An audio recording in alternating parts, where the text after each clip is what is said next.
Once again, we are back on Counsel Culture, the place where we feel together, we reveal together so we can heal together. And this is our second session with this brother. Like I said, we in the presence of just so much wisdom, highest class of civilization, truly indeed, the one and only brother Nuri Muhammad. Thank you, brother. Author of the latest masterpiece, The Mathematics of the Mind. And I mean, we're gonna dive into that.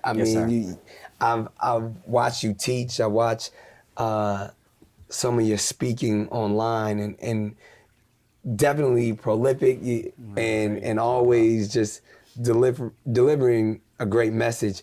Our last session we discussed, fixing us. All the things that we highlighted, obviously some of the issues. Right. And then we talked about, how to rescue oneself. Mm-hmm. But here on Counsel Culture, we really seek counsel when it comes to many things. And one of the things I learned about you in the last session, and that, I feel like can definitely help so many brothers out there, is, strongly married going on 30 years. Yes, sir. And from age 19. Yeah, early. Man, and we've been together since we were 14. Wow. Yeah. And I'm gonna just go ahead and call it how I call it, man. I don't have those superpowers. Yes, sir. And I've even on this platform, other platforms, I pontificated. I gotten loud, crack jokes about monogamy and how. And one of the things I do always stand firm in, because I truly believe this, that a man cannot be monogamous unless he has that discipline from God. And I don't know, like I said, not to indulge, I just admire any man that can say, he's been with that. It's true success that you've been with your wife for 30 years and even together for even beyond that. So I commend you and bow down to you for that, because I know the struggles that I have. Yes, sir. And I mean, I think we got to dive in and have this conversation about relationships. Where I believe, I've tried to get it right many times. I've failed so many. But to sit next to a brother like you who has done it, you're leading by example. And I think, you got to share that wisdom with us. Well, I would say that just like we was breaking down the operation of a black man, and we talked about the individual specific things we can do engaging in our own self-care and self-repair. Mm-hmm. That's what we talked about last segment. Right. But there's a saying that teamwork makes the dream work. Don't it? So after choosing to believe in God, the most important decision you'll ever choose in life is picking the right one mate to spend the rest of your life with. They're either going to inspire you to grow into your greatness or confine you to complacency. They'll either be your other half or make you half for yourself. The Honorable Minister Louis Farrakhan said this once. He said that a good relationship will bring out the best in you and make you more youthful. And a bad relationship will bring out the worst in you and cause you to age prematurely. So you have to make sure that you figure out the right place to plant your love. Because just like a seed goes into the soil, whatever's in that soil will integrate with the seed. And as it grows and produces fruit, it will have the soil and the seeds ingredients wrapped in that product. So it is with the way we plant our love. So that's a decision that has to be made. And we all have the capacity to do it if we're operating in the core with our nature. That's really what religion is supposed to do. The definition of religion by etymological root, prefix re, do again. Religion in Greek means to get to God. Religion is supposed to get you back in the oneness with God. The scriptures of Bible and Holy Quran, this is really our nature on paper. So when you're reading it, you're reading the natural you. And I was thinking about when you said it about the discipline that it takes. There's a verse in 2 Timothy that says that God did not create man in the spirit of timidity, but he created man in the spirit of power, love, and self-discipline, or some translations say sound mind. But you can't have a sound mind if you don't have self-discipline. So self-discipline is really doing what you should do when you should do it, whether you feel like doing it or not. Right. It's the ability to maintain an action long after the excitement has worn off. Right. We have the mental muscle. We just use it for different things. So I would say that when you are in a relationship and you make that person your mate, and instead of trying to say what is imperfect in her or him, and I need another her or him to go with this her or him, recognize that whatever you find in the other one is all in this one too. So the minister was talking to some sisters one time. Look what he told them. He said, sisters, unfortunately, you did not marry the man of your dreams. Look what he said though. He said, the man of your dreams is inside the man that you married. Get to mining him out. Wow. Flip that. Yeah. Brother, you did not marry the woman of your dreams. All right. The woman of your dreams is inside the woman that you married. Get to mining her out. Now, study mining. Yeah. First thing you need, you got to send a canary down in the mine. A very gentle. So that's the kind of conversation you got to have when you want to mine all of the qualities you find in others in the one. Then you got to have on a hard hat with a light on it. Yeah. So that means you got to have some knowledge and wisdom. So when you unpack the story of Adam and Eve in the garden, it's metaphorical, really. Yeah. But Eve liked the tree of the knowledge of good and evil. What does that mean? That women are attracted to men that have knowledge and are productive. So when you are that, then and you operate like a divine miner, you can get everything that you see in others out of the one.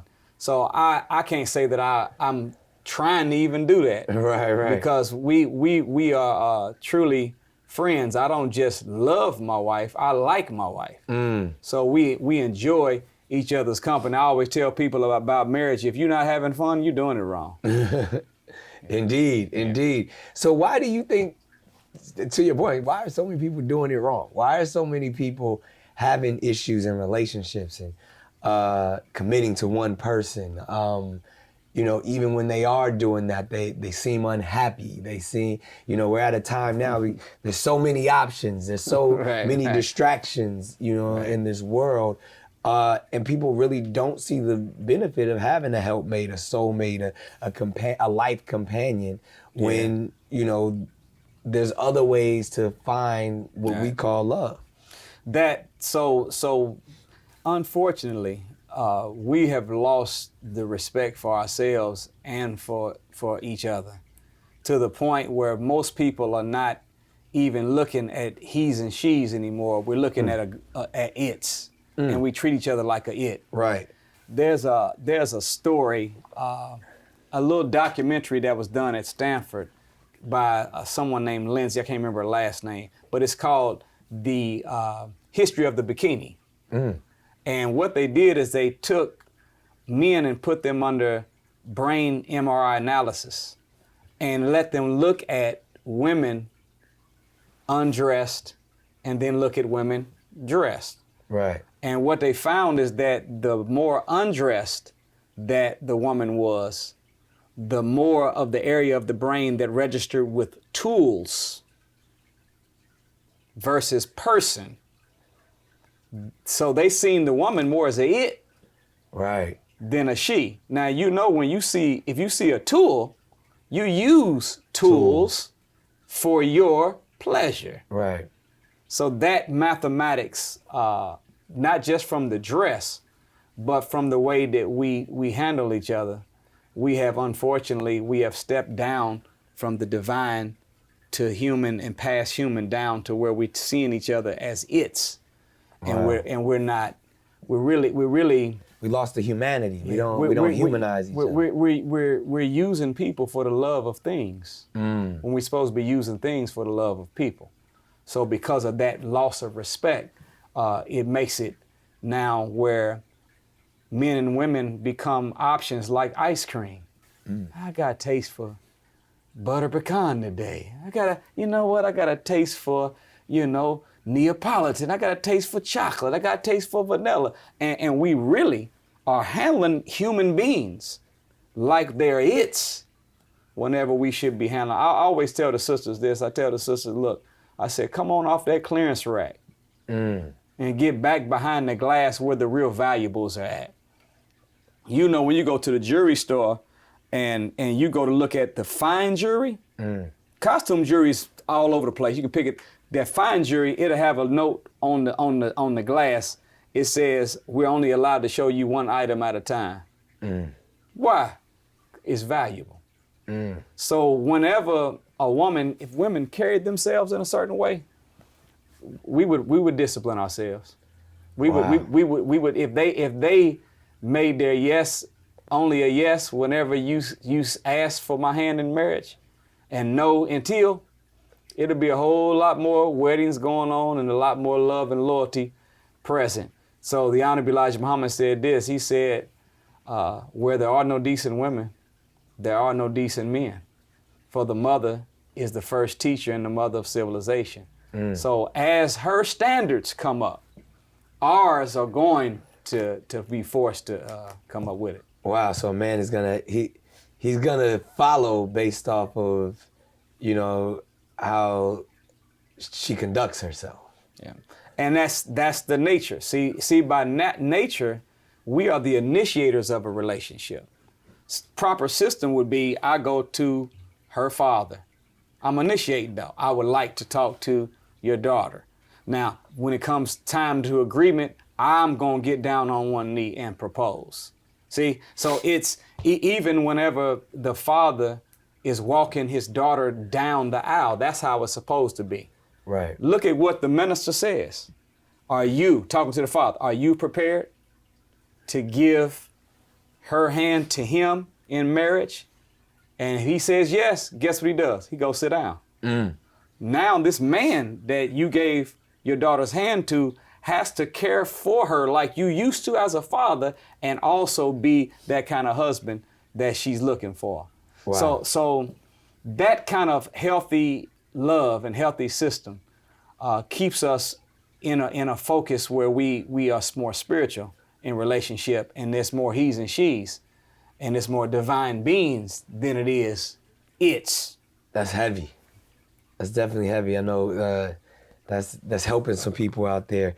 I would ask and wonder, just even trying to unpack all of that, what is a woman supposed to be to a man, and what's a man supposed to be to a woman?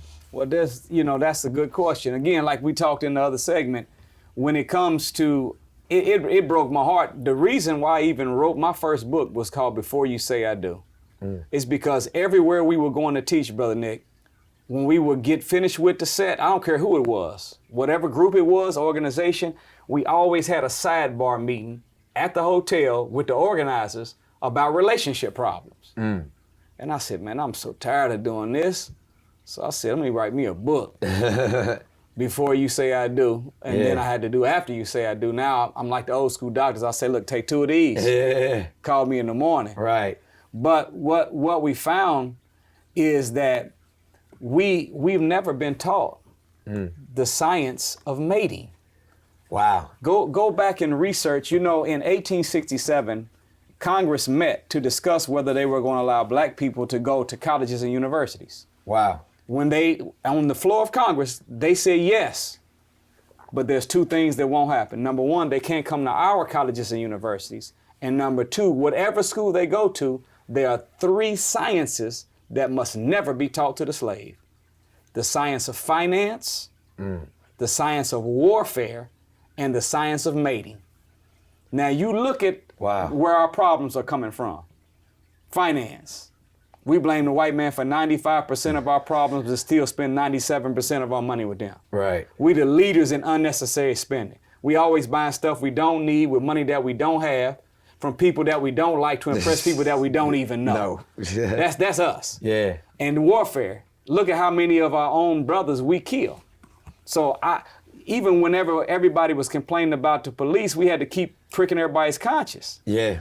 You know, in a 3-year cycle, you have 2,000 to 3,000 black men killed by police officers or correctional officers. That's bad. But in the same 3 years, 25,000 black men are killed by other black men. Yeah. So we are doing, science of warfare. We don't know it, or we wouldn't be doing this to each other. Right. Mating has two sides to it. Choosing a mate, and then when you come together, children are going to come from mating. That's parenting. Right. So we have not been properly educated on relationships male to female, Right. and relationships father and mother to child, or child to mother and father. These are sciences that must be learned in order for us to win. Indeed. And this what broke my heart, Brother Nick. When we was doing Before You Say I Do, the research team that was helping me, they were looking up all the books on relationship. Right. At the time, 386,000 books. Wow. And I said, you know what? Can you do me a favor? It was a person that worked at a library at a university so they can do research. Right. I said, can you find out of them 386,000 books on relationship, are any of them the Bible or the Quran? Do you know on no list did they have scripture? Wow. So they had a whole bunch of people theorizing, but not discussing the wisdom that came from the creator of the institution. Wow. And the first institution created by God was not a church. It wasn't a mosque. Yeah. It wasn't a school. First institution created by God was a family. Yeah. So he's the author of it. Right. So let him be the one that teaches us on it. And that would help us out a lot. And is it as simple as the man is the provider and the protector, and the woman is the nurturer and the caregiver? That's a part of it. So, when you unpack Bible and Quran, there are gender-specific commands for the man and the woman. Man, maintainer, protector, provider. Woman, help meet, comfort, and consoler. Mm-hmm. That's big titles, though. Yeah. But man is much more than a handyman, a bodyguard, Right. and a human ATM machine. Right, right. And woman is much more than a pleasure box, Right. a chef, and a maid. Yeah. This is your life partner. Right. So when we said in the beginning, teamwork Makes the dream work. makes the dream work. The minister said this. He said, love anticipates need. So that means when you love somebody, you're always studying what they need, and you're looking for an opportunity to cover in that category. So a real man that loves a woman, he doesn't have to hear her ask for. He's always studying to see what she might want or what she might need, trying to fulfill it, and vice versa. So I have a saying that when a man's in love with a woman, her wants become his goals. So that mathematics is what should be employed. And when you have that kind of relationship where two people are vying with each other to see how I can outlove you, Yeah. then you don't have to have the job description and be so specific and scripted in your love. There's a story of a family, a couple in Mali from the ancient days, and it's a man and woman. Man comes home from work, and his wife has really long hair down to the floor, and she asked her husband, she said, honey, I would like to get this comb. It's very expensive to take care of my hair. Right. And he says, I'm sorry, right now we can't do that. My watch just broke, and I need this watch for work. So I gotta get my watch fixed. I'm sorry. Right. So he left, went to work, came home. As he was coming home, he went to the watch store to repair it, and he said, you know what? How much would you give me for this watch? He sold the watch and went and bought her that comb. Wow. Came home excited. Right. Honey, I got something I want you to see. She came out, and when she came out, she had cut off all of her hair. Oh, wow. He said, I just bought you this comb. Why'd you do that? She said, well, I cut off my hair and I sold my hair and I got you this watch. Wow. See, that's the way it's supposed to be. Right. Where two people are really trying to figure out how their love can anticipate the need, and they can show you, I love you more than you love me. When you got that kind of competition going on, you got a healthy relationship. You don't have to get into such of a job description and scripted role when you got love like that. Brother Nuri, all of that sounds amazing. That sounds like the fairy tale love story. I wish I could, trade in my watches and buy all the combs I need to. But it's difficult for me, man. Like I said, I sit here on your couch and just, if there's any wisdom, if there's anything, just even as I personalize it, I mean, it's so much out there. And I think, I would say even the times are different. I mean, because I've been married. I've been, and even, like I said, there's something to the fact of your foundation, your root, the fact that you've known your wife since you were 14. Yeah. There's power in that. Yeah. There's equity in that. Right. There's you hold on, the value of that person, who they are. Y'all came up together, y'all built stuff together. Today it's a lot more surface than that. It's difficult to find those individuals. Yeah. And for me, I mean, like I said, as one who is seeking wisdom, and like I said, I know there's probably a lot of people out there like, man, that sounds amazing. We all, we strive for that. Yeah. But when we find ourselves in these current scenarios, man, like it's hard to trust people. Yes. We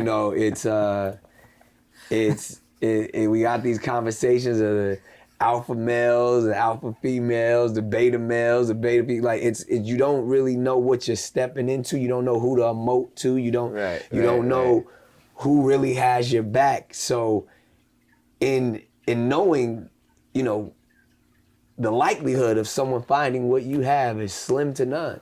But this is what happened. So what did we develop by starting off so young like that? We developed what they found to be the longevity ingredient of relationships. Right. In 2012, they went around the world studying hundreds of couples that were happily married 65 plus years. Right. And they were trying to figure, okay, what is the common thing that you can find among, and it was all different nations. Do you know they found that the longevity ingredient among those that were happily married 65 plus years, where they were friends of one another? Mm. So friendship is really the longevity ingredient in that math. So because we grew up together, we developed the friendship. So question is, can someone develop that kind of friendship in their relationship without having to meet somebody at 14? And the answer still is yes. Right. And I would challenge people, because like you said, so many confluences of thoughts that are coming, so much energy is coming from so many different directions. We have to be careful what we deposit inside of our mind. Right. Because even the term alpha male, alpha is a Greek term. Indeed. That's not our term. That's not us. It's not our term. So I have a saying that I try to use to help people to calibrate quickly. I said this about myself: I will not allow my self-image nor any other concept to be shaped, or any other perception to be shaped by non-scriptural concepts. Mm. So now in my mind, I'm saying, all right, gender-specific commands. I learned this from the minister. He showed me something in Ephesians 5:33, where it talks about the two different ways that a man can get the best out of a woman and a woman can get the best out of a man. Two different systems, though. It says men must love their wives as they love themselves, and women must respect their husbands. Two different verbs. Absolutely. One is man to get the best out of woman is love, but the woman to get the best out of man is respect. They both need them both, but love for the woman is water and respect is food. Mm. And respect for the man is water, and love would be considered food. You need water more than you need food. Right. And whenever you unpack that and go into what love is and what respect looks like, and look at the ingredients of practice, when you do that with each other, then you'll find that a healthy relationship, and it won't be a fairy tale. You'll have the real deal, happily ever after. Yeah, I mean, there's that big bad wolf. There's that lustful demon that's out there. I joke, but I mean, lust, and we even kind of touched on it a little bit in the first session. I mean, the separation between love and lust. I mean, the superficiality of what goes on in the world. As a people, we've succumbed to it, and even, I mean, as I sit here, if I'm being honest, I probably made more lustful moves in my life than I've made loving moves. And I consider myself a loving individual. I consider myself someone who cares for people, empathetic, even, but I've made selfish decisions. Yeah. I've made, excuse me, I made egotistical decisions. And honestly, fleshly decisions to where, you know, for the majority of my life, and as I strive to mature and I think about things, I'm like, all right, well, you know, the situation that I'm currently in, I mean, I have multiple children with multiple women, and even still trying to be a stand-up individual in that process, and care and love for everyone involved, because I have to be the responsible man of what I put forth, and they look to me for the love.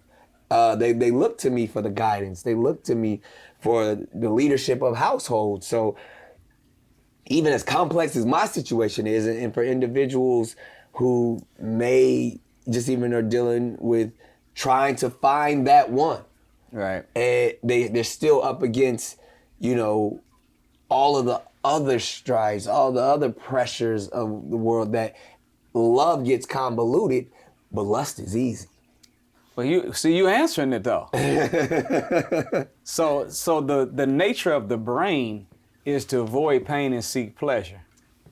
Right. However, if you allow that nature to become your activity of life, then you end up becoming a weak, broke individual. You have to activate. Now you're shooting at me. You have to activate your override mechanism. Yeah. And say, you know what? You know, everything of value has a difficulty factor attached to it. So if I only avoid pain and seek pleasure, I'm never gonna get nothing of value. So let me activate this override mechanism and kick in and do what is good, what is right, and might be hard, instead of what is easy and wrong and quick. And once you make that decision, you know, there's a you heard of, I know you know Napoleon Hill. Absolutely. Mr. Think and Grow Rich. Yeah. Do you know that he originally was hired by Andrew Carnegie to study, to follow and study him for 20 years. For 20 years, he was looking for and meeting 50 of the most successful people in all fields of human endeavor around the world. And he studied them all for 20 years. Yeah. But do you know that he met, in the process, he said he met 25,000 people in those same fields that were failing. So when he came out with, the original book was The Laws of Success in 16 Lessons that became watered down and modified to Think and Grow Rich. Right. But when he came up with it, he found that there was a comparison between the failures in the same endeavor as it was the successful. Right. One of them was that those who were successful always did things that were goal achieving, while those who failed in their endeavor always looked for things that were tension relieving. Right. Then look at this.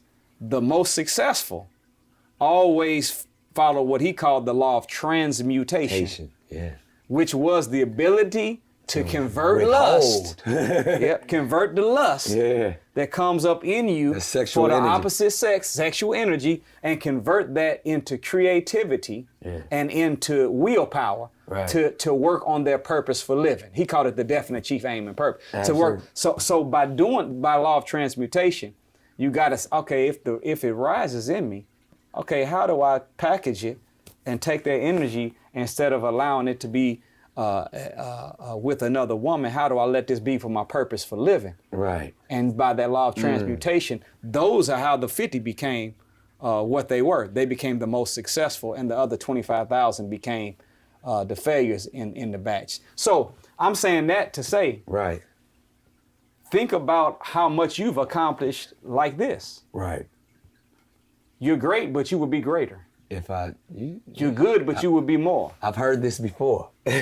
So after I was looking at the stats of the 25,000 failures and the comparison to the mindset activity of the 50 people that were successful, you know what I said? I said, aha, The downfall of too many men has been the upkeep of too many women. It's a bar. I can't even say nothing else. We're going to have to pause right there in this session because I have no more words. Brother Nuri Muhammad, so powerful. I mean, you helping me. I know you helping and healing so many out there. And till next time, we got another Yes, session. sir. Yes, sir. Yes, sir. I got to go make some phone calls. No. I love it. It's Counsel Culture. Like, subscribe, and we'll see you next time.